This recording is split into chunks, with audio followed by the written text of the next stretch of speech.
Welcome to the channel Scopus Gaming. I'm the type of person who hates spoilers. I do not want to know the ending of a movie, how things will play out. You can ask my wife, like I absolutely detest spoilers. And it's the same way with my videos. I tend to analyze and talk about whether we should buy our pack or not, discuss the pros and cons of a pack, and then kind of reveal the conclusion at the end of the video. But today, regarding the latest Survivor pack that just got released in the store, I'm just gonna straight up tell you guys, buy it.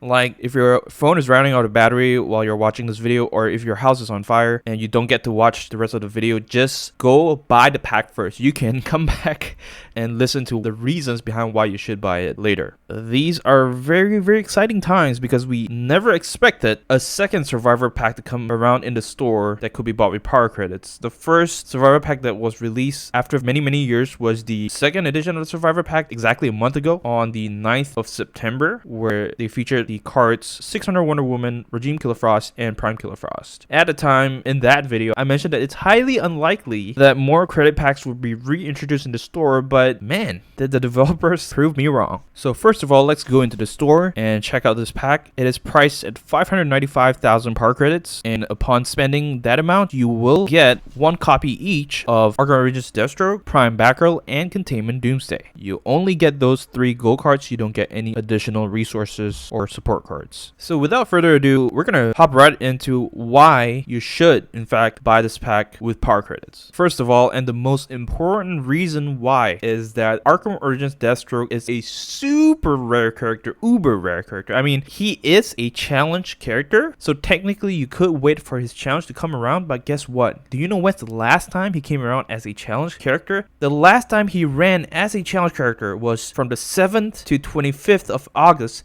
2014. That is over 7 years ago. Guys, that is insane. I mean, ever since this game was released to this point, he only ever ran as a challenge character once. So that kind of tells you why he's so sought after, why he's so rare. For the past 7 years, players could only get him for free from the Phantom Zone or Celebration packs, albeit at a very, very low chance. And it all depends on RNG. Some people get multiple copies of Arkham Origins Deathstroke from the Phantom Zone, while people like me don't get any. For the longest time, he was one of the only 2 cards left for me to collect. You know, before this pack came around, the only other way of getting him was by paying real money. Okay, $20 for the Arkham pack 1 that was in the store. Now we can actually get him with just spending power credits, and power credits are such an easy resource to obtain, right? You can just grind bonus battles, you grind multiplayer, you grind challenge mode, you grind survivor. Every single mode in the game grants you power credits, so it would be stupid not to grind for a power credit and spend those power credits to get a bunch of this survivor packs, because he's so rare. Just Arkham Origins Deathstroke alone should be more than enough reason for you to get the pack. Whether you're a new player, for sure you want the pack because you don't know when he's going to come around again. For an older player, even for myself, for a couple of years, the last 7 years, he hasn't been around as a challenge character, and there was no guaranteed way of getting him. You had to depend on luck and hope for him to drop from the Phantom Zone, but not anymore with this pack. So there we go. Point number 1, he is a super rare card and really difficult to obtain for free. Now, some cards are super rare as well, but they're not really strong cards. For example, Beyond Batman or Prison Superman, you can only get those through console unlocks, but just because they're rare doesn't mean that they're really good cards. They're not popular or super sought after, but that's not the case with Arkham Origins Deathstroke, and that brings us to point number 2 of why we should get this pack, is because of Arkham Origins Deathstroke's passive. A card's passive, other than base stats, largely determines if a card is good or not, and in Arkham Origins Deathstroke's case, he starts off with okay base stats, but his passive is pretty good.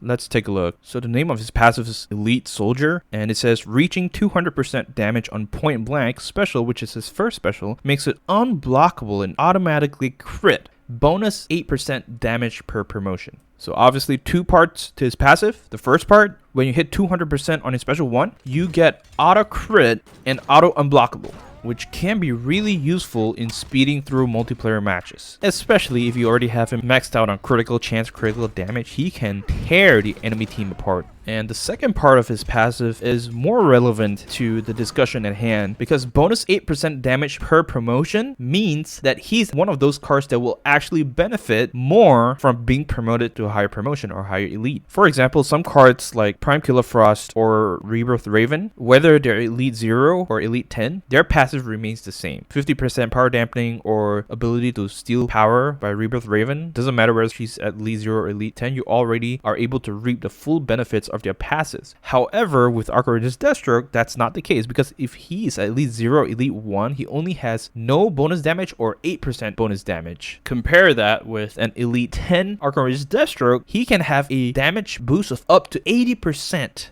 That is such a huge number compared to his bonus damage at Elite 1. Going by the same logic, he starts with a base attack stat of 850. However, if you have him promoted all the way to Elite 10, his base stat would be equivalent to 1530. That would surpass the base attack stat or damage stat of the gold cards with the highest base damage stats in the game, which is at 1500. Cards like Black Knight the Flash, Flashpoint Batman, Batman Ninja Lord Joker, his base damage stat would surpass even theirs. And that should be telling you something. So long story short, you should get this pack to get Arkham Origins Deathstroke, not just because he's super rare, but also because he has a pretty good passive that will benefit from more promotions, meaning that you will definitely benefit from splurging on multiple Survivor packs that is in the store right now. Also, as I've explained previously in the other Survivor pack video, when you buy the Survivor pack, it is a guaranteed chance that you will get these cards. It's not like a certain percentage that you will get them or not. So it only makes sense when you're looking at a guaranteed price that you also compare it to the direct promotion price, because direct promotions guarantee that you get a further promotion for that card. So recap, this pack costs 595,000 power credits in the store. If you go ahead and add all of the individual direct promotions up, Prime Batgirl's direct promotion cost being 192,000, Containment Doomsday's cost being 220,000, and Arkham Origins Deathstroke's direct promotion costing 211,000, you get a total of 623,000 power credits. That would be the amount of power credits you would spend to directly promote all three cards once. So if you bought this pack instead and got an extra promotion for all three of these cards, you only spend 595,000, so the difference would be 28,000 power credits. Basically, you would be saving 28,000 power credits when you buy the Survivor pack. So even on price, this is a good deal. Obviously, throughout this video, we've only been really talking about Arkham Origins Deathstroke because he is so rare and he's the main selling point of why any player should buy this Survivor pack in the first place. But don't forget, if you buy this pack, you will also get Prime Batgirl and Containment Doomsday, and both of these cards are pretty good challenge characters in their own right. The only reason why they are not emphasized is because you can actually obtain them from the regular challenge booster packs. There is a chance of dropping both Prime Batgirl or Containment Doomsday, but like I said, both are good challenge cards as well. Prime Batgirl's passive will always be useful. That 1 bar of power at the start of a match across the whole team is directly in line with the current meta, because the current meta is all about generating power quick with the 10-20 Master Death card and then spamming specials, knocking out the opponent, 10-20 refunds of power, rinse and repeat. So Prime Batgirl gives you 1 bar of power already. You can save 1 gear slot on a card. Instead of equipping the Ras Al Ghul Scimitar, you can probably go ahead and equip another special 2 boosting gear or something, thanks to Prime Batgirl. Basically, Prime Batgirl is going to be able to fit in any team and create synergy just because she's able to provide that 1 bar of starting power.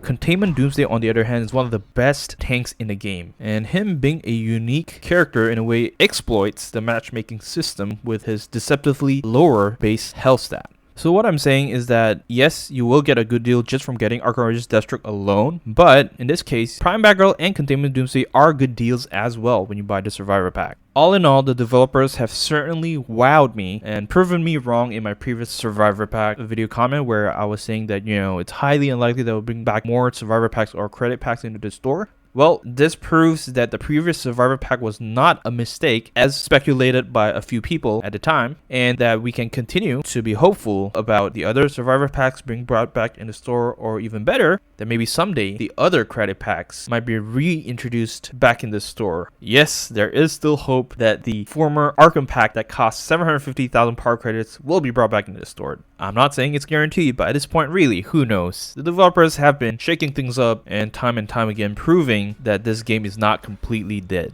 So on that note, as always, thank you all so much for watching the video. Survivor packs like this typically only last a week in the store. So if I were you, I would start grinding the heck out of Bonus Battle 6. You want at least 5 or 6 million power credits in your bank to promote him all the way to Elite 10. Do not miss out this week. Get on the grind. Get Arkham Origins Deathstroke collection. Peace out.